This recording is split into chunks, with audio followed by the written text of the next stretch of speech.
সবাই বলেন কি হওয়া। তো এই শব্দ যখন আল্লাহর সাথে ব্যবহৃত হয় তখন তার অর্থ হয় আল্লাহ রাব্বুল আলামিন সৃষ্টি জগতে বান্দার জন্য যে কল্যাণ রেখেছে সেই কল্যাণ, সেই বরকত, সেই নিয়ামতকে ইঙ্গিত করে। জোরে বলি সুবহানাল্লাহ।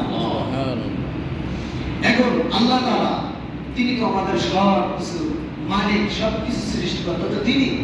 তো তিনি তাবারাকা শব্দ দিয়ে আমাদেরকে কোরআনে কারিমের ভিতরে বিভিন্ন জায়গায় তিনি কত বরকতওয়ালা মহান রব তার পরিচয়, ব্যাখ্যা, বিশ্লেষণ আল্লাহ নিজেই করে দিয়েছেন।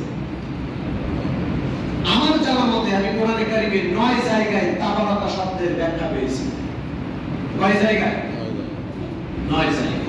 আমি এখন যদি এক এক করে 9টা জায়গা তাফসীর করি জুমার দিনে সম্ভব হবে না। তো আমি সামারাইজ করে খুবই সংক্ষেপে 2-3টা পয়েন্ট নিয়ে আমি আপনাদের সামনে আলোচনার পরিসমাপ্তি ঘটাবো ইনশাআল্লাহ।